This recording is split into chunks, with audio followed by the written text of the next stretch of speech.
कि हम शिक्षकों की भर्ती की प्रक्रिया को तेजी से करते हुए रिक्तियों को पूरी तरह भरें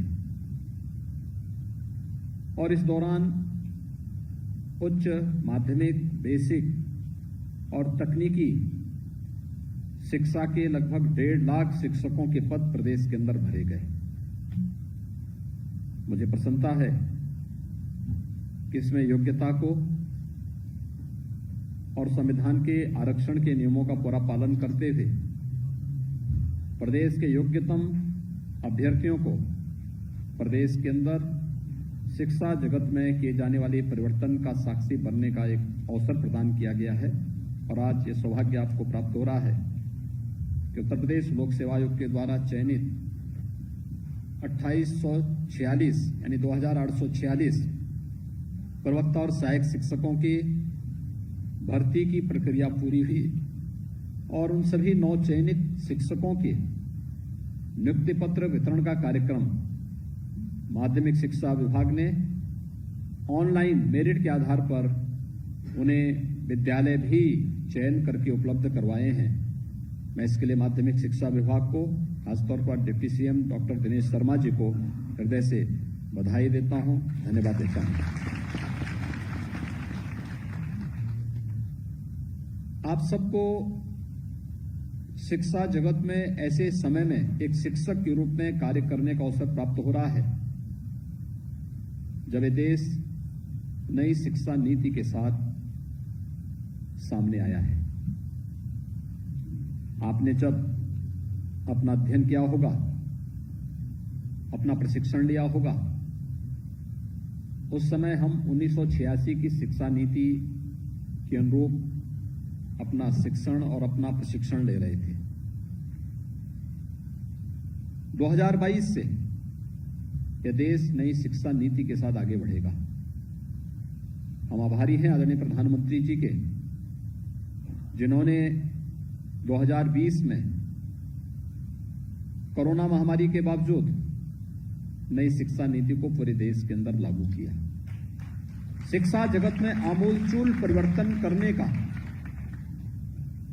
इस देश को सुयोग्य नागरिक प्रदान करने के एक महत्वपूर्ण केंद्र के रूप में हमारे शिक्षण संस्थाओं को स्थापित करने के और शिक्षा केवल किताबी ज्ञान नहीं होगी बल्कि शिक्षा एक इनोवेशन का माध्यम भी बनेगा। शिक्षा पुस्तकीय ज्ञान के साथ साथ नए अनुसंधान और नए शोध के भी माध्यम बनेगी।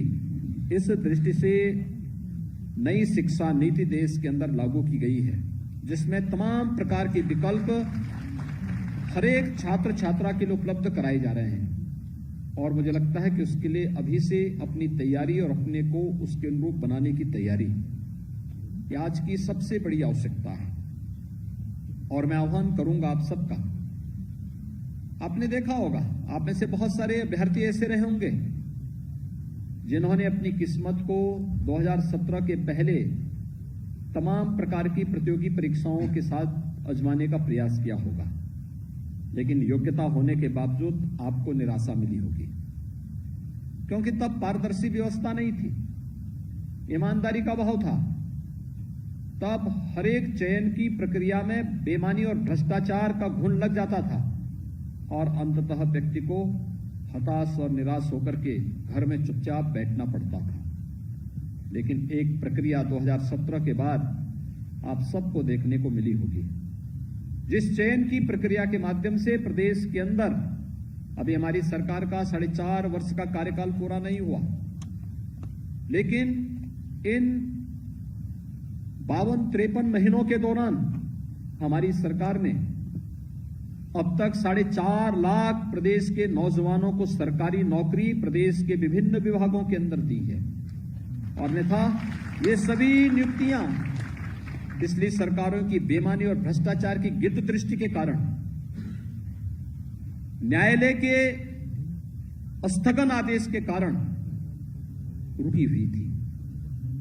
मार्च 2017 में सरकार बनी, हम लोगों ने एक एक करके उन सभी समस्याओं का समाधान किया।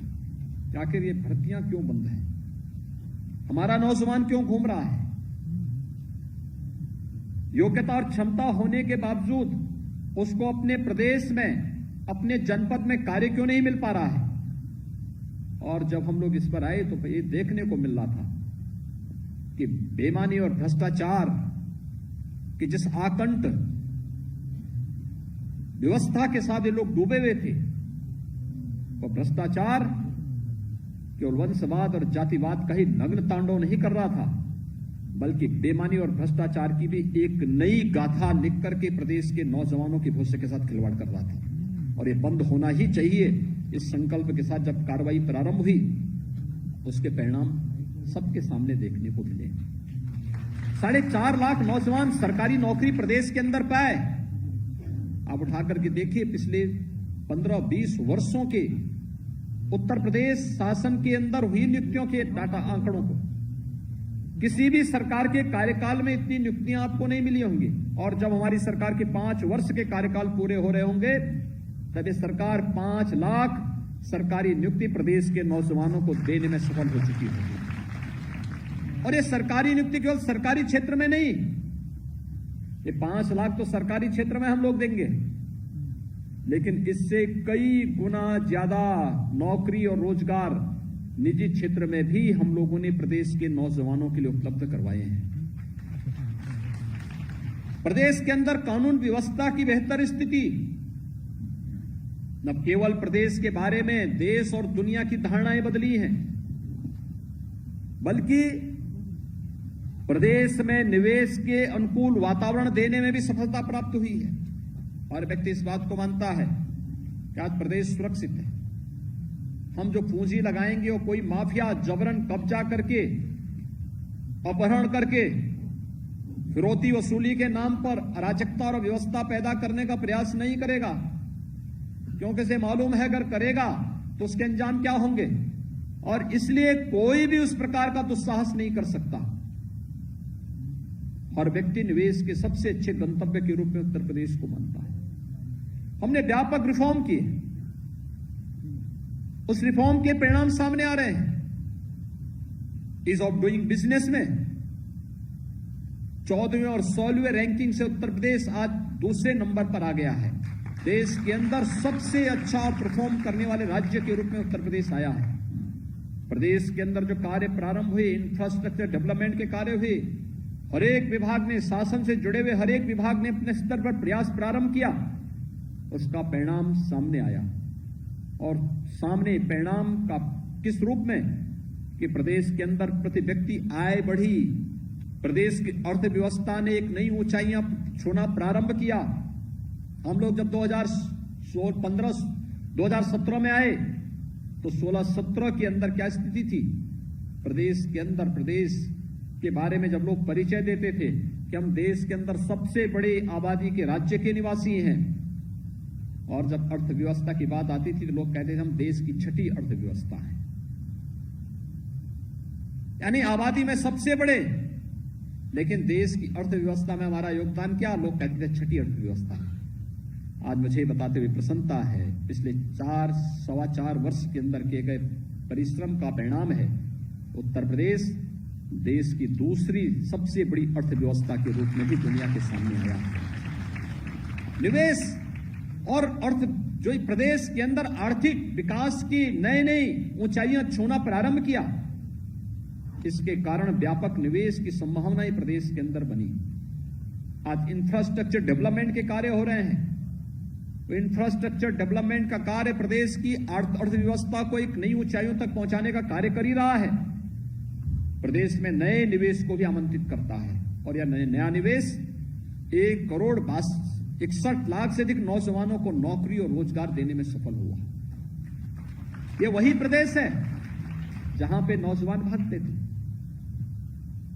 आज ये जानते हुए कि उत्तर प्रदेश के अंदर जो व्यापक संभावनाएं थी, आप में से बहुत सारे लोग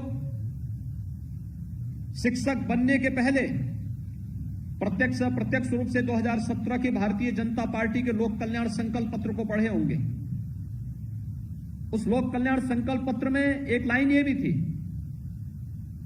कि हम जब सरकार में आएंगे तो हम प्रदेश के परंपरागत उद्यम को पुनर्जीवित करने का और उसके प्रोत्साहन के लिए कार्य करेंगे। परंपरागत उद्यम क्या था? परंपरागत उद्यम प्रदेश का जो अलग अलग जनपदों में एमएसएमई के, सूक्ष्म लघु मध्यम उद्यम के क्लस्टर बने हुए थे, जो रोजगार और स्वावलंबन के बहुत बड़े केंद्र थे। पिछली सरकारों की उपेक्षात्मक रवैये के कारण ये सब बंदी के कगार पर थी, उजाड़ सा हो गया था। आपने देखा होगा 2018 में हमारी सरकार ने 17 में आने के बाद उसकी मैपिंग प्रारंभ की। मैपिंग करने के बाद उनके लिए मार्केट की तलाश प्रारंभ हुई, उनको नई तकनीक के साथ जोड़ने, उनको नई डिजाइन के साथ आगे बढ़ाने का कार्य प्रारंभ हुआ। और फरवरी 2018 में जब प्रधानमंत्री जी से हम लोगों ने प्रदेश के इन्वेस्टर समिट का उद्घाटन करवाया था, उस समय हम एक नई योजना के साथ लेके आए थे परंपरागत उद्यम के लिए। वह था 1 डिस्ट्रिक्ट 1 प्रोडक्ट की नीति, जो प्रदेश के परंपरागत उद्यम को एक नई ऊंचाइयों तक पहुंचाना था। आज देश ही नहीं, दुनिया की लोकप्रिय योजना बन चुकी है और प्रदेश के एक्सपोर्ट को एक नई ऊंचाइयों तक पहुंचा रही है और प्रदेश को एक्सपोर्ट का एक नया हब बनाने में जिसकी बहुत बड़ी भूमिका है, ये उत्तर प्रदेश के अंदर आज हो रहा है। ये काम पहले भी हो सकता था, विकास की सोच नहीं थी। नौजवानों के प्रति कोई, उनके प्रति उनके मन में कोई इस प्रकार का भाव नहीं था। प्रदेश के अंदर नौजवान को रोजगार मिले, नौकरी मिले, प्रदेश के अंदर अपने ही गांव में, अपने ही घर में, अपने ही जनपद में, अपने ही प्रदेश में नौजवान नौकरी और रोजगार प्राप्त कर ले, ये सरकार की, पिछली सरकारों की मंशा ही नहीं थी। और वही कारण था प्रदेश का नौजवान प्रदेश से पलायन करने के लिए मजबूर होता था, तो निराश और हताश था। लेकिन 2017 के अंदर हुए परिवर्तन के बाद 2017 में देश के अंदर अगर उत्तर प्रदेश की बेरोजगारी की दर थी वह 17.6% थी। आज 2021 के अंदर अगर आप उत्तर प्रदेश के अंदर बेरोजगारी की दर देखेंगे तो ये 4.1% मात्र रह गई है। यानी परिवर्तन लगातार हर स्तर पर देखने को मिल रहा है। ये परिवर्तन इस बात का द्योतक है कि प्रदेश के अंदर प्रदेश ने जो दिशा अपनी तय की है वो एक सही और सकारात्मक है। प्रदेश के विकास के लिए, प्रदेश के इंफ्रास्ट्रक्चर के लिए, प्रदेश के अंदर नए निवेश के लिए और प्रदेश के नौजवानों के लिए रोजगार और नौकरी की संभावनाओं को लेकर इसमें आपकी अपनी बड़ी भूमिका हो सकती है। आप में से 2846 शिक्षक आज चयनित होकर के जाएंगे और ये 2846 शिक्षकों से मेरी यही अपेक्षा होगी कि चयन की पूरी प्रक्रिया में कहीं भी आपको किसी भी स्तर पर प्रवेश पत्र भरते समय, यानी जब आपने इस परीक्षा के लिए अपना प्रवेश पत्र भरा होगा, एग्जामिनेशन फॉर्म भरा होगा, उस एग्जामिनेशन फॉर्म से लेकर के परिणाम आने, चयन होने, मेरिट सूची तैयार होने और आज नियुक्ति पत्र प्राप्त होने तक किसी भी स्तर पर कहीं भी सिफारिश कराने की नौबत आपके सामने नहीं आई होगी। एकदम पारदर्शी तरीके से, पूरे व्यवस्थित तरीके से ये पूरी की पूरी प्रक्रिया संपन्न हो रही है। जब आपको किसी भी प्रक्रिया में न सिफारिश की आवश्यकता है, पूरी ईमानदारी के साथ आपको चयन की इस प्रक्रिया के साथ जोड़ करके आपके उज्जवल भविष्य को आगे बढ़ाने के लिए और आपकी प्रतिभा का लाभ उत्तर प्रदेश के लिए लेने के लिए सरकार पूरी प्रतिबद्धता के साथ कार्य कर रही है, तो सरकार की भी आपसे कुछ अपेक्षाएं जरूर होंगी। अपेक्षा प्रदेश के अंदर एक सकारात्मक माहौल, प्रदेश के नौजवानों को नई दिशा देने के लिए आप सबसे सरकार अपेक्षा रखती है। एक कृतज्ञता का भाव होना चाहिए कि पिछली सरकार बेईमानी और भ्रष्टाचार, वंशवाद और जातिवाद का नग्न तांडव करती थी, आप जैसे नौजवानों को नौकरियों से वंचित करती थी। एक सरकार है बिना भेदभाव की नियुक्ति की प्रक्रिया को आगे बढ़ा करके और ईमानदारी पूर्वक चयन करके आपको आपकी मेरिट के अनुसार नियुक्ति पत्र भी उपलब्ध कराती है। किसी भी स्तर पर आपको सिफारिश की आवश्यकता है ही नहीं। हमारे डिप्टी सीएम को, जो इस विभाग के मंत्री हैं, उनको स्वयं नहीं मालूम है कि किस शिक्षक को किस विद्यालय में जाना है, क्योंकि ऑनलाइन प्रक्रिया है। उस ऑनलाइन प्रक्रिया के माध्यम से आपको ऑप्शन दे दिए गए हैं, आपने ऑप्शन भरे हैं, आपका स्वतः उस प्रक्रिया के साथ जुड़ करके चयन की प्रक्रिया के साथ आप नियुक्ति पत्र आप प्राप्त कर लेंगे। ये एक पारदर्शी व्यवस्था प्रदेश की प्रतिभा और प्रदेश के नौजवानों को आगे बढ़ाने के लिए, जब सरकार इतनी स्वस्थ प्रक्रिया को आगे बढ़ाती है, तो एक स्वस्थ और सकारात्मक माहौल प्रदेश के अंदर बनाने के लिए आपसे भी अपेक्षा करती है। याद रखना, मेहनत और परिश्रम का कोई किसी भी प्रकार का कोई विकल्प नहीं हो सकता। जो परिश्रम करेगा, अपने फील्ड में ईमानदारी पूर्वक कार्य करेगा, उसका परिणाम आता ही है और आना ही चाहिए। और यह संकल्प आप सबका होना चाहिए।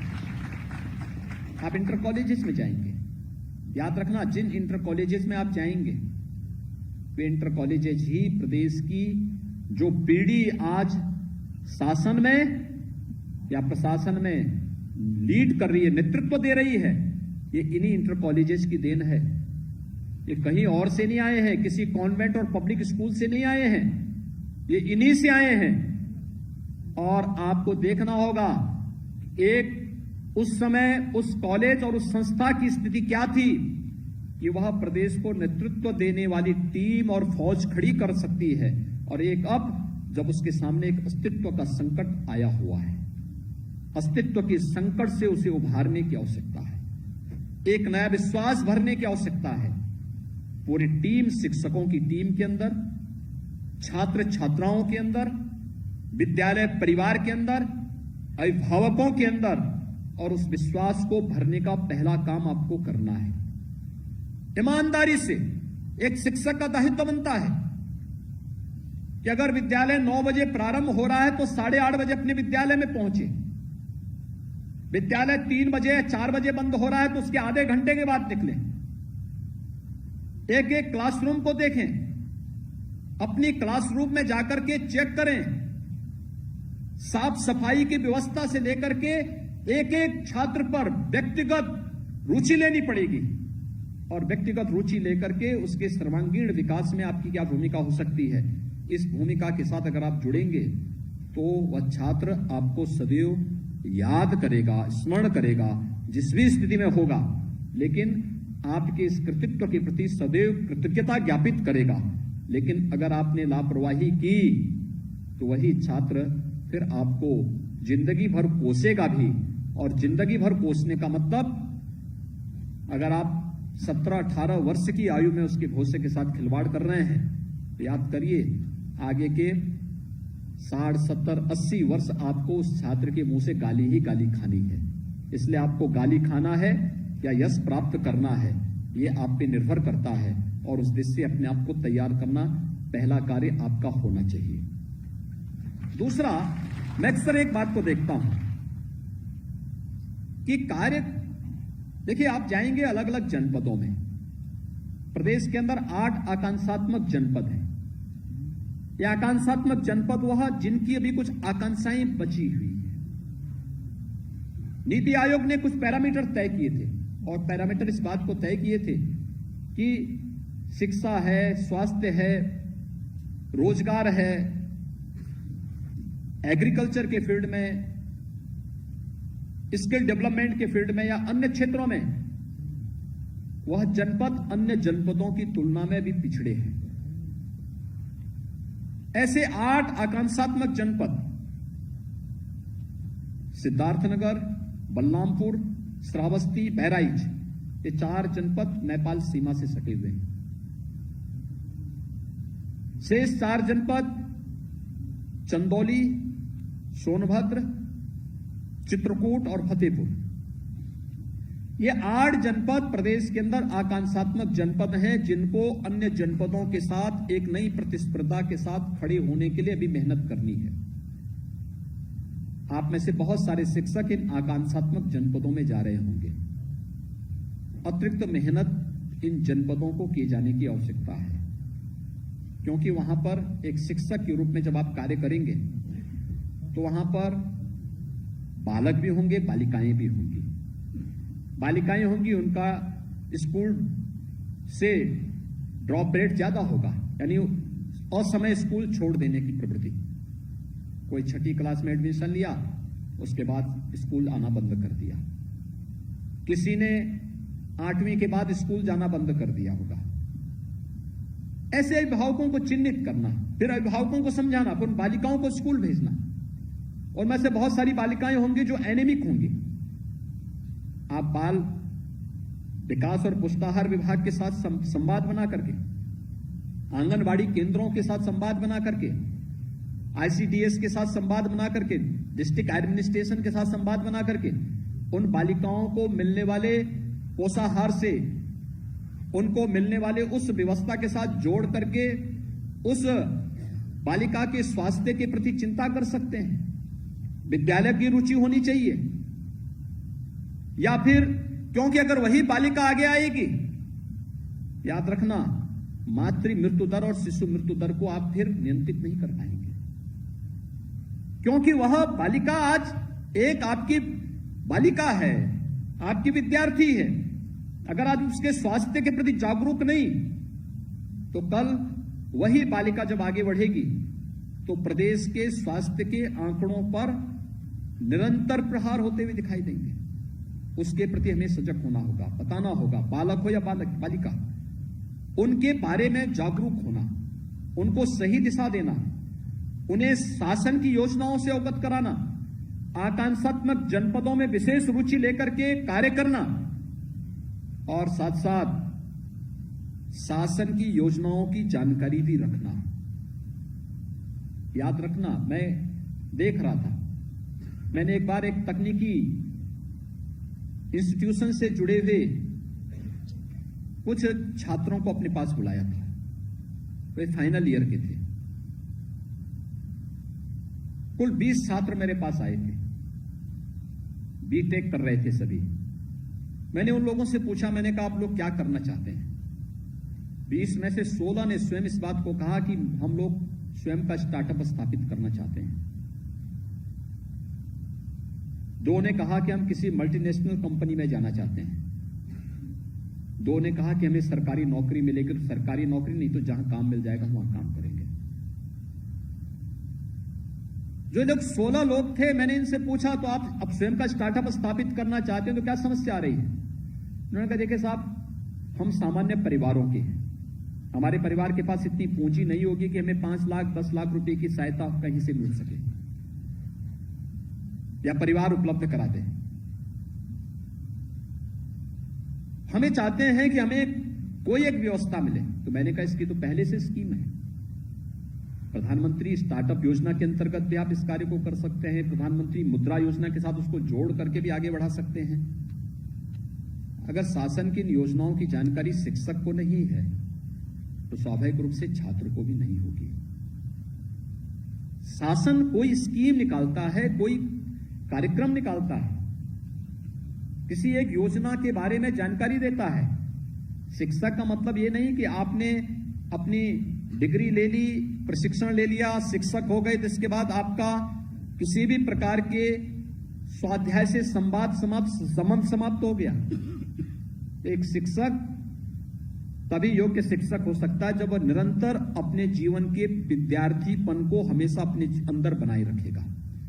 अगर वह सदैव एक विद्यार्थी के रूप में सीखने की जिज्ञासा के साथ आगे कार्य करेगा तो जीवन पर्यंत वह सुयोग्य शिक्षक के रूप में भी बेहतर कार्य कर पाएगा। अगर किसी ने मान लिया है कि अब मैं नियुक्त हो चुका हूं, अब मुझे किसी प्रकार की डिग्री की आवश्यकता नहीं, किसी प्रकार के स्वाध्याय की आवश्यकता नहीं, अब मैं क्यों पढ़ूंगा, अब तो मैं शिक्षक बनी गया हूं, अब तो मेरे लिए मैदान खुल चुका है, अब मैं नेतागिरी कर सकता हूं, अब तो मैं विद्यालय नहीं भी जाऊंगा तो भी मुझे वेतन मिलना ही मिलना है। अगर ये इस प्रवृत्ति में पड़े, कभी अपने जीवन को यशस्वी नहीं बना सकता, कभी नहीं बना सकता, और सुयोग्य शिक्षक कभी नहीं हो सकता है। इसलिए निरंतर जानने की एक प्रवृत्ति। शासन ने योजना घोषित की 1 डिस्ट्रिक्ट 1 प्रोडक्ट की, आपका दायित्व क्या बनता है? आप इसके बारे में जानकारी लें, शासन के पोर्टल को टटोले, शासन से संवाद बनाएं, ये स्कीम क्या है हम जानना चाहते हैं, और फिर स्कीम के बारे में नोट बनाकर, 1 पेज का नोट बनाना, उस नोट के माध्यम से फिर स्कूल में मॉर्निंग असेंबली होती होगी, नहीं होती है, क्लास में जाइए और बच्चों से 10 मिनट के लिए आप बच्चों के सामने बता देंगे ये शासन ने एक स्कीम निकाली है, ये विश्वकर्मा श्रम सम्मान की है, परंपरागत हस्तशिल्पियों को प्रोत्साहित करने की। ये स्कीम 1 डिस्ट्रिक्ट 1 प्रोडक्ट की है। इसके माध्यम से जो प्रदेश के अंदर परंपरागत उद्यम हैं उनको प्रोत्साहन देने की ये पीएम स्टार्टअप की योजना है। इस पीएम स्टार्टअप योजना का उद्देश्य है कि किसी भी यूथ को अपने पैरों पर खड़ा होने के लिए, स्वयं का स्टार्टअप स्थापित करने के लिए प्रोत्साहित करना। इसमें कौन कौन सी स्कीम हो सकती है? प्रधानमंत्री मुद्रा योजना एक हो सकती है, और भी तमाम योजनाएं हैं जो राज्य सरकार और केंद्र सरकार के साथ हम जोड़कर उसे आगे बढ़ा सकते हैं। पीएम स्टैंड अप की योजना है। कोई महिला उद्यमी काम करना चाहती है, बैंक से पूंजी की कमी है, पैसा नहीं मिल पा रहा है, हर एक ब्रांच के लिए अनिवार्य है कि एक महिला उद्यमी को जरूर वह लोन की सुविधा से आच्छादित करेगा। हम किसी को भी इसके माध्यम से आगे बढ़ाने का कार्य कर सकते हैं। अनुसूचित जाति जनजाति के उद्यमियों को आगे बढ़ाया जा सकता है। बहुत सारे ऐसे बच्चे होंगे जो इस फील्ड में आगे बढ़ना चाहते होंगे, लेकिन जब हमें स्कीम की जानकारी नहीं होगी हम नहीं कर पाएंगे। हम अक्सर देखते हैं कि SC ST या OBC के बच्चे आते हैं, कहते साहब हमें स्कॉलरशिप नहीं मिली। क्यों नहीं मिली? हमने समय पे आवेदन नहीं किया। क्यों नहीं आवेदन किया? हमें जानकारी नहीं थी। आप विद्यार्थियों को बता तो सकते हैं, स्कॉलरशिप के बारे में बता सकते हैं, शुल्क प्रतिपूर्ति के बारे में बता सकते हैं, शासन की तमाम अन्य योजनाओं के बारे में बता सकते हैं। आप में से तमाम लोग सहायक शिक्षक के रूप में, तमाम लोग प्रवक्ता के रूप में जाएंगे। बहुत सारे ऐसे बच्चे होंगे जिनको इंजीनियरिंग की तैयारी करनी है, क्या करना है आपको स्वयं जानकारी नहीं तो आप कैसे बताएंगे। बहुत सारे बच्चे होंगे जिनको नीट की तैयारी करनी है, आपको जानकारी होनी चाहिए कब ये तैयारी होती है, कैसे होना है, कैसे प्रश्न पत्र होते हैं। स्वयं तैयार करना और फिर लोगों को उसके लिए तैयार करवाने के लिए आगे बढ़ना। आप एक सुयोग्य शिक्षक के रूप में अपने कार्यकाल को यादगार बना सकते हैं, और यादगार अगर व्यक्ति का कार्यकाल नहीं तो उसका जीवन बेकार है। मुझे लगता है कि तब तो फिर सामान्य नागरिकों की तरह, सामान्य लोगों की तरह बहुत सारे लोग हैं जो जन्म लेते हैं, पता ही नहीं लगता, गुमनाम चले भी जाते हैं। ये कोई जीवन नहीं है। जीवन को वही जिस पारी को हम यादगार बना सके, और उस यादगार पारी के लिए आप सबको एक अवसर प्राप्त हुआ है। इस विश्वास के साथ मैं आज के इस अवसर पर आप सबको, क्योंकि नई शिक्षा नीति का उद्देश्य ही है ये, हम उस दिशा में प्रयास प्रारंभ करेंगे। आप सबके चयन के लिए आपको बधाई, हृदय से मैं बधाई देता हूँ, शुभकामनाएं देता हूँ, और विश्वास व्यक्त करता हूँ कि शासन की मंशा के अनुरूप आप परिणाम देने में सफल होंगे। आप सबके प्रति मेरी मंगलमय शुभकामनाएं। धन्यवाद। जय हिंद।